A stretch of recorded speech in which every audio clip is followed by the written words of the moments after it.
है अलाइव है, ये तो बताओ, कोई तो बताए इमरान खान जिंदा मर गया। इमरान खान वाला केस भी इन पे चढ़ने वाला है सर, मैं आपको बता रहा हूं। अब चलते हैं, अगर देखो पाकिस्तान पे बात करूंगा तो पूरा शो निकल जाएगा, आगे चलना पड़ेगा। आगे चलेंगे हम रशिया और यूरोप पे। लावरोव साहब ने फाइनली बोल दिया कि जो यूक्रेन के अटैक्स हो रहे हैं इसमें अमेरिकन इंटेलिजेंस इन्वॉल्व थी। अमेरिकन इंटेलिजेंस ने काफी मदद की यूक्रेन को रशिया के अंदर अटैक करने में, और रशिया ने इसका नोट लिया है। हमने ऑफिशियली अमेरिका को कन्वे किया कि आप ये इंटेलिजेंस ना दे यूक्रेन को, जेलेंस्की को। अगर आपने नहीं दी तो हम जहां हमें यूक्रेन में हमला करना होगा वहां हमला करेंगे, और अब की बार हम किसी भी चीज को नहीं छोड़ेंगे। और ये जो पूरी वॉर मशीनरी यूरोप की जेलेंस्की के पीछे, उसको अब टारगेट करना रशिया शुरू कर देगा। लेकिन ये लड़ाई बढ़ रही है, मतलब आप समझिए कि अब यानी कि जो रशिया का अटैक होता था वो यूक्रेन के हाई प्रोफाइल एरियाज पे, हाई प्रोफाइल लोगों पे होता था, उसमें सिविलियन कैजुअलिटीज हो रही थी। तो रशिया कह रहा है कि सिविलियन कैजुअलिटीज होती रहेंगी, मैं अटैक करता रहूंगा, मैं टारगेट करता रहूंगा। मैं रेट्रोस्पेक्टिव में अमेरिका के कुछ इंटेलिजेंस कहीं से कुछ दे सकता हूँ, यानी कि ईरान वीरान को कुछ खबर दे सकता हूँ, वो ईरान आपको टारगेट करेगा। और तीसरी बात, यूरोप की जो पूरी वॉर मशीनरी जेलेंस्की के पीछे है, जो जेलेंस्की को खड़े रखे हो, उसको अब मैं टारगेट करूंगा। अब तक पुतिन यूरोप की वॉर मशीनरी को टारगेट नहीं करता था, कह रहा अब मैं यूरोप की वॉर मशीनरी को टारगेट करना शुरू करूंगा। और Russia will go to any extent to different sovereignty. मैंने आपको पहले भी बताया था, रशिया के मीडिया को मैं ट्रैक कर रहा था, वहां पे जो चैटर है वो ये है कि पुतिन के जो भी एडवाइजर है उन्हें कह रहे हैं कि अगर आपको न्यूक्लियर विकल्प भी यूज करना पड़े, rather than taking the hegemony of the West, go ahead and use the nuclear विकल्प, देखा जाएगा, वेस्ट की हेजमनी लेने की जरूरत नहीं है। तो भाई देखो, अगर ये बम इतने सारे रखे हैं, कभी न कभी इनके यूज होने का डर भी है। Though I am the last person who will never want it to be used, but मैं आपको एक प्रैक्टिकल सिचुएशन बता रहा हूँ, there is a good chance somebody might decide someday to do something.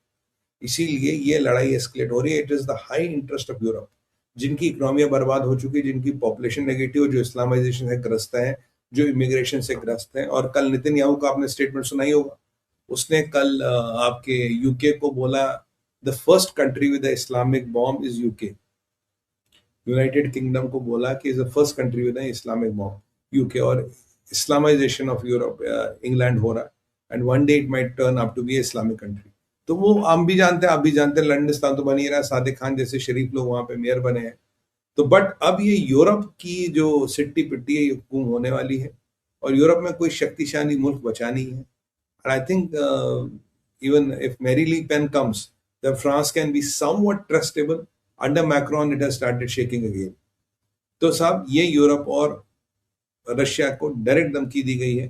अब मोहम्मद बिन सलमान पे चलते हैं।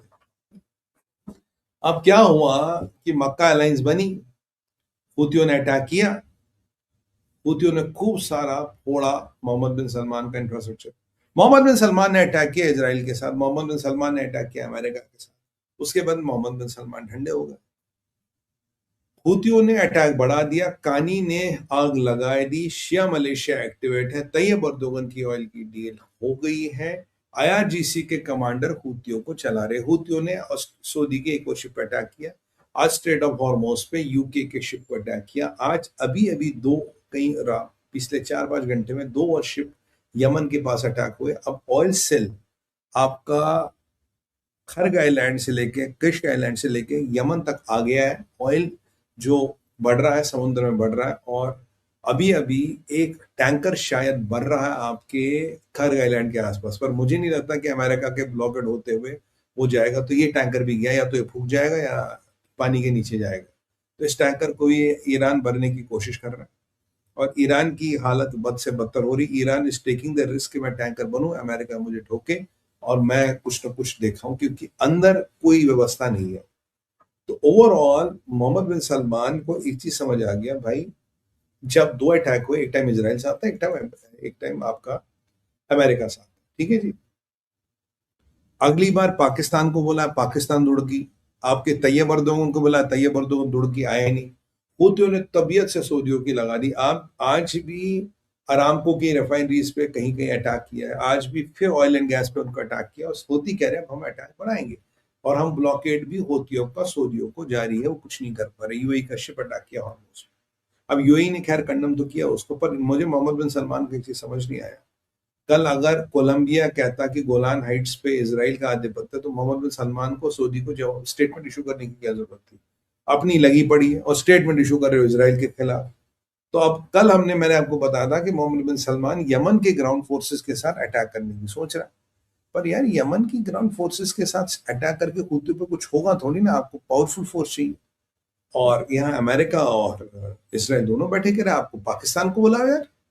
पाकिस्तान जो अभी हूतियों ने अटैक किया उसमें तो पाकिस्तान के 3 लोग मरे, पर ये पाकिस्तान के झंडू बाम ये चुपचाप बैठे रहे, पैसे ले लिए होंगे, कह रहा कोई बात नहीं 30 और मार दो, हमें क्या फर्क पड़ता, पैसे न पे देना, मार दो।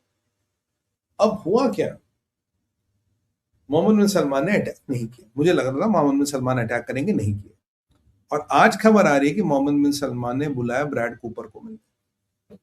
अब ब्रैड कूपर कौन है? सेटकॉम के हेड।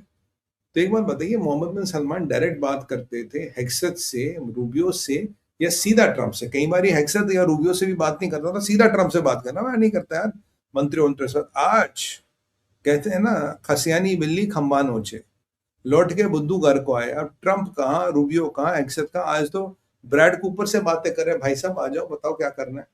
ब्रैड कूपर से बात करने का मतलब है आपका मक्का अलायंस फेल हो रहा है, पाकिस्तान तुर्की आपकी मदद के लिए नहीं आ रही, उन्होंने आपको गाजर दे दी है और उन्होंने आपकी वाट लगा दी, तो आपको अल्टीमेटली अमेरिका की सुरक्षा में ही जाना पड़ा। जबकि आपका फिदान हकान आज बड़े जबरदस्त प्लान लेके आ रहा था, उसमें भी जरा बात करेंगे फिदान हकान के प्लानों के, इस बारे में मुझे बात करनी है। बड़ा जबरदस्त प्लान लेके आ रहा था आज। तो भाई तुम्हारा तुर्किया कहाँ गया? तुर्किया तुम्हारा भाई वो कहाँ गया, वो टट्टू पाकिस्तान? क्यों ठक हो गई क्या? आ नहीं रहे? क्या हो गया? अमेरिकन की जरूरत ही पड़ गई। लड़ने के लिए भी अमेरिकन चाहिए, तेल निकालने के लिए भी अमेरिकन चाहिए, तेल बेचने के लिए भी अमेरिकन चाहिए, और काम करने के लिए इंडियन चाहिए। बाकी हमारी औकात कुछ नहीं। तो अल्टीमेटली मक्का अलायंस का पहले ही मुझे लग रहा है कि हिसाब किताब गड़बड़ हो गया, क्योंकि अगर आज मोहम्मद बिन सलमान को ब्रैड कूपर से मिलने की जरूरत पड़ गई, यानी कि मक्का अलायंस इज नॉट वर्किंग। अब जरा फिदान हकान जो इस अलायंस का हीरो है, इस पे जरा दो बातें हो जाए। फिदान हकान साहब कह रहे थे आज की हम तुर्किया, कतर और इजिप्ट बहुत रेडिकल और बहुत जबरदस्त मिलिट्री एक्शन ले सकते हैं इसराइल के खिलाफ। इसराइल के खिलाफ अगर इसराइल ने हमास पे बॉम्बिंग शुरू नहीं की। इसराइल के एम्बेसडर जो लेबनान में, उनको पूछा गया लेबनान पे बॉम्बिंग कब होगी, उन्होंने बहुत अच्छी बात कही, बोला लेबनान तो हिजबुल्लाह को बोला हथियार छोड़ दे, कोई बॉम्बिंग नहीं होगी, जब तक हथियार रहेंगे हम बॉम्ब करते रहेंगे। I like the reply, very clear, हथियार छोड़ दो, बॉम्बिंग नहीं होगी। अगर एक के हाथ में तो ऊपर जहाज आएगा और ठोकता रहेगा। तो यही यहाँ मसला हो गया। अब फिदान हकान को दिख रहा मामला खराब हो गया। फिदान हकान का जो बाप है ट्रंप, सॉरी ये अर्दोगन, ही बिल्कुल ट्रंप के सामने खड़ा हो, is directly confronting Trump in every way. ये कह रहा है कि मैं इजिप्ट और कतर मिलके इसराइल की ऐसी तैसी कर देंगे। देखिए कतर किस लिए चाहिए? पैसे के लिए। कतर के पास सेना वेना तो कुछ खास है नहीं। अब इजिप्ट किस लिए चाहिए? इजिप्ट अब इसराइल के बाजू में है। कैंप डेविड अकॉर्ड खत्म हो चुका है, ये मैं आपको ऑलरेडी बोल चुका हूँ, इट्स प्रैक्टिकली गॉन, टेक्निकली जिंदा, practically it's gone. So is trying to use Egypt. और कल इसने मोहम्मद अब्बास को भी सेट कर दिया। मोहम्मद अब्बास कह रहा है गाजा तो हमारा, ये कब से मोहम्मद अब्बास साहब, गाजा आपका 30 साल पहले होता था, वो देन उस कहानी पूरी हो गई। तो कह रहा है नहीं तो गाजा तो हमारा है, और आप इसने मोहम्मद अब्बास को भी सेट किया हो तो उसमें अलायंस में आ जाए। बट वो इसराइल के डर से आएगा नहीं, बट कल को आ भी सकता है। तो यानी कि इजिप्ट इसने एक्टिवेट कर दिया, सीरिया इसने एक्टिवेट कर दिया, और ये एक्टिवेट करने के चक्कर में है आपका वेस्ट बैंक। और यहां से एक नया प्रोजेक्ट जॉर्डन भी शुरू कर दिया। प्रोजेक्ट जॉर्डन क्या? देखिए किंग अब्दुल्ला के होते हुए जॉर्डन की जमीन को इसराइल के खिलाफ यूज नहीं किया जाएगा। इसराइल और जॉर्डन आपस में इंटेलिजेंस भी शेयर करते हैं, इनकी अच्छी बनती है, और किंग अब्दुल्ला आप जानते हैं व्यक्ति अच्छे हैं। एंड अब पर मैंने आपको हमेशा बताया जॉर्डन की आर्थिक स्थिति बहुत अच्छी नहीं है, और जॉर्डन में काफी सारे जिहादी संगठन है जिनको यूज किया जा रहा। तो अब ये सुनने में आ रहे हैं कि ये जितने भी जिहादी संगठन हैं इनको रीच कर रहा है तुर्किया कि प्रोजेक्ट जॉर्डन के लिए, प्रोजेक्ट जॉर्डन में, कि जॉर्डन में अराजकता फैलाओ, और किंग अब्दुल्ला को अगर हटाओगे भी नहीं, उनको वीक कर दो, ताकि ये लोग उनके कंट्रोल के बाहर चले जाए। ये इराक का मॉडल है। इराक का मॉडल क्या है? इराक में आपका गवर्नमेंट के पास 60% जमीन का कंट्रोल है, 50% जमीन का कंट्रोल इराक की सरकार के पास नहीं है। ठीक उसी तरह से अभी किंग अब्दुल्ला साहब का पूरा कंट्रोल है जॉर्डन पे। अगर आप किंग अब्दुल्ला को वीक कर दो या कमजोर कर दो तो जॉर्डन की 20-30% जमीन जो उनके कंट्रोल से निकल जाएगी। उस जमीन को आप यूज करो इसराइल के खिलाफ। तो मेगा प्लान है आपका, गाजा से एक्टिवेट करना, सीरिया एक्टिवेट करना, आपका जॉर्डन एक्टिवेट करना, और आपका लेबनान एक्टिवेट है ही, और आपका ईरान एक्टिवेट है ही। तो 5 तरफ से इसराइल की घेराबंदी आज डायरेक्ट धमकी दे रहा है।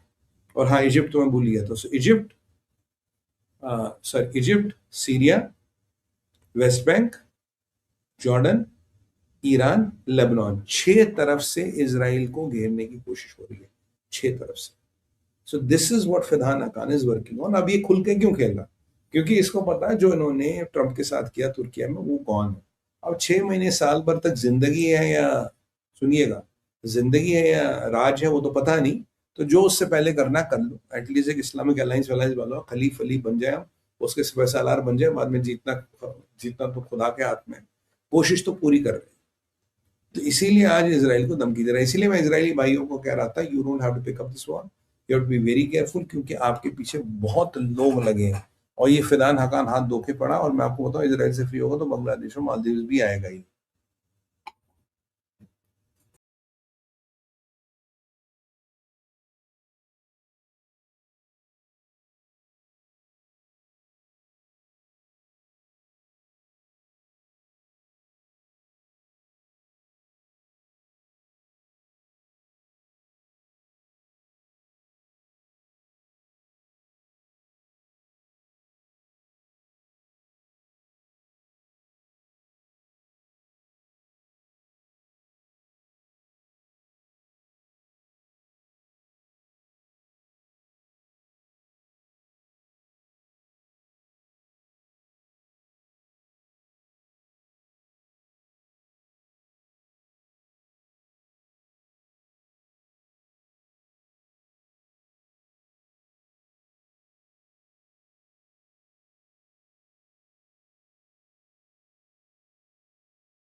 तुम्हारा डीजीआईएसपीआर पहले क्या कह रहा था?